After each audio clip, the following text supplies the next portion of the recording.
Hi, everybody. I'm Jonathan Spalter with US Telecom, and I am really delighted to welcome our colleague, our friend, and the chair of the US Telecom Leadership Committee, Josh Descant, who is CEO of REV in Louisiana. In fact, Gonzales, Louisiana, which, as everybody knows, is the jambalaya capital of the United States of America. It's great to see you, Josh. Thank you, Jonathan. Happy to be here. For those who don't know REV yet, it's important to point out that REV is Louisiana's largest locally owned telecommunications network, serving literally over 60,000 customers throughout southern Louisiana, over 5,000 miles of fiber, nearly 400 employees, and it really is focused on deploying innovative, accessible, top-tier broadband. It's great. I've actually visited the company. It's an amazing, amazing, innovative institution. Why don't we just start off with a softball, Josh? How did you get into the broadband business? Well, it's interesting. My wife gets all the credit because when we were dating in college, some 30 years ago, she convinced me to come join her and a team of people that were proofing telephone directories line by line, name, address, and phone number. If you can believe that's a fun thing to do, it was actually the teamwork, the camaraderie. That's how I started. Is actually proofreading the telephone directory, and I imagine some listeners out there that we have probably don't know what a telephone directory is, or maybe if they're much younger than us, they might have sat on one as a booster chair when they were a kid. But it was an interesting start for me and something that gave me a deep appreciation to even our mission today, and that is, connecting people and communities. And back then it was telephone directories and dial tone. Today it's high-speed broadband, right? It's still the same mission that I started with back then. Well, Josh, love has many amazing origin stories, and that is one of the best ones that I've heard lately. One of the things that I've seen firsthand is the amazing impact that Rev has on the communities that you serve. Tell us a little bit about how deeply connected you are to the parishes, the communities, the customers that you serve, not just the residential, but also the critical infrastructure that you serve as well. Yeah, no, that's great. I mean, look, we are deeply rooted, as you said, in Southeast Louisiana, and our network sprawls across several other parts of the Gulf Coast and the Southeast as well. But our origin goes back nearly 100 years to Gonzales, Louisiana, as you mentioned, and we literally have employees in the business whose grandparents, great grandparents have worked in the business for many decades ago. So. The way we look at it is, look, we live where we work. I am incredibly proud of our employees because the experience that our customers have and the criticality you mentioned that we support, particularly in our region where energy infrastructure is so critical to national security. Our employees really step up to the challenge, whether it's quiet times like now where we're building out networks and supporting our customers' business as usual, or if we're dealing with major, catastrophic hurricane response, for example. So really, we just take a lot of pride in living where we work, and the way we look at it is we don't serve zip codes, we serve neighbors, and I just love that when we build fiber down a road, our employees directly see the impact. They know the people on that street and in that community. So again, that's just one of the things that just makes me incredibly proud and keeps us going to continue to expand out in this region and reach people who aren't as fortunate to have high-speed broadband. That's a great story, Josh. And part of that effort that you undertake to reach out to communities includes the extremely hard work of deploying fiber to literally some of the hardest to reach terrain in all of the United States, to swamps, bayous, and beyond. Tell us a little bit about the challenge of getting fiber broadband to the communities that you serve, and why does that work matter so much? No, great question. Look, rural Louisiana is much different than suburban and urban areas of Louisiana, right? More than 50% of Louisiana's surface is actually water or wetlands. Literally every which way we turn, we see water. So we deal with, wetlands, bayous, soft soil conditions can be a challenge. It's also a blessing for boring, but it can be a challenge for the stability of, certain infrastructure that we bore under. And, of course, as I mentioned earlier, hurricane exposure is a real risk, something we've got, we're very battle tested. have been through a lot. So we think ahead. When we build these networks, we know from experience how things are done the right way. And really, all of that just requires local knowledge and long-term thinking. And I think that's true across any part of the country. Our situation here, as you mentioned, is difficult because of the wet terrain.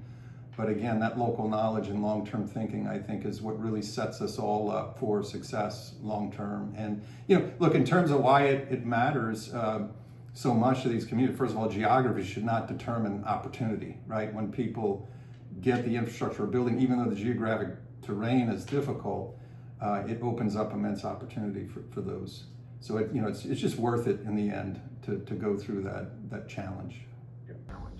I think that says it profoundly well, Josh, that geography should not regulate opportunity. And I think that your work really proves that.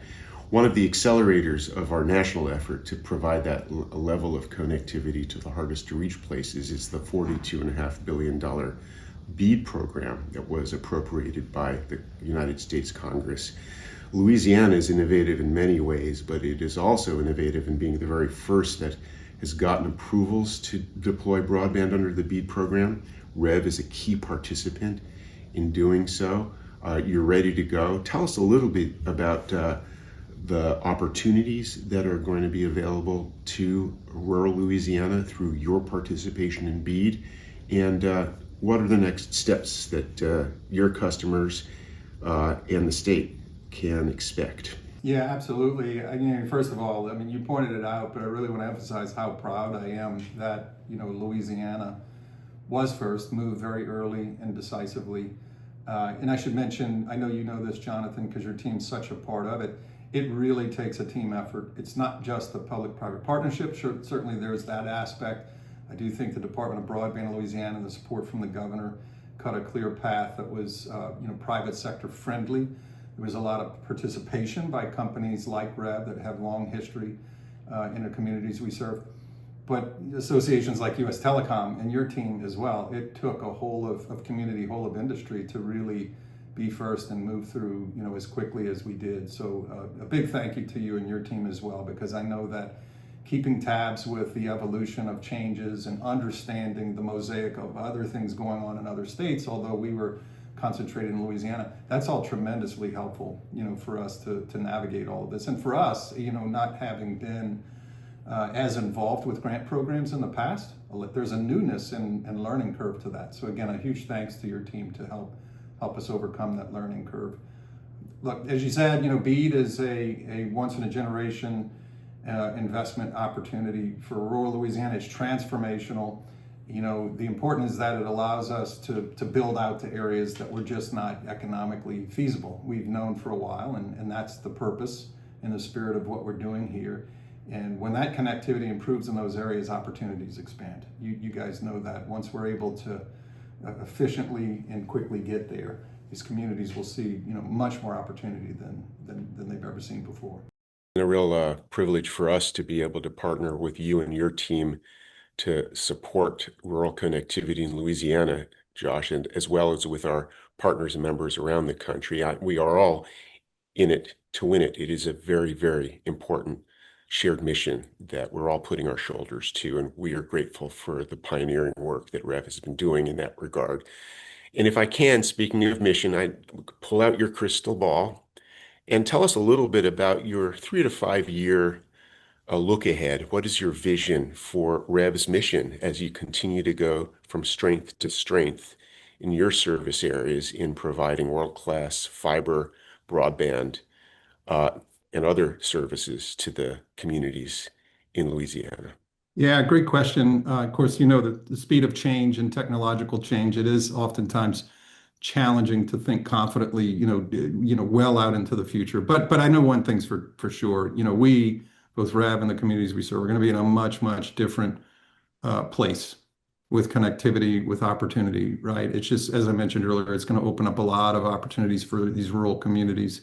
We've seen it before. We have experience with that. Being that we're deeply, local and deeply committed to these communities, I think is a huge factor in how this is done responsibly. And, it positions REV, this public-private partnership, it positions REV to not only just build the infrastructure, but take responsibility for stewarding that well into the future. With BEAD, we've focused a lot on getting past the finish line, which is really the starting gun, right, of building out the infrastructure. But beyond that, for many decades, we have to be responsible and continue to have public-private partnership to make sure that this is enduring. And it's an enduring investment for Americans as well as the companies that spend so much time and effort to build it. And we just know from experience that when fiber is built the right way and is supported, it's going to last generations. We're in our 25th, 26th year of our first fiber assets that we put in our home markets, as you mentioned, in Ascension Parish. So again, we've seen it and we've experienced it, and we know that, looking ahead 5, 10 years, that's the reality we're going to be faced with. And many of these communities, being that they're rural, this is going to be like the new 4-lane highway for them, right? It's going to open up opportunities for maybe businesses to stay local and not relocate. Same case with education. It's going to open up telehealth opportunity. So some of the communities we've served for so long, we almost take for granted that they've had those opportunities and realities in place in their quality of life for 15, 20 years. So I really look forward to the next 5 or 10 to see, adding those communities that can experience that as soon as possible. Well, all of us at US Telecom, Josh Descant, appreciate the work that you and your team do. We are going to attentively have your back as you look ahead to those next 5 or 10 years. And we thank you and your team for all of the important and incredibly successful work that you're doing at REV. So thank you very, very much. Yeah, thank you guys as well, Jonathan. It's been a great journey, and we look forward to the many years ahead to keep this going. So thank you.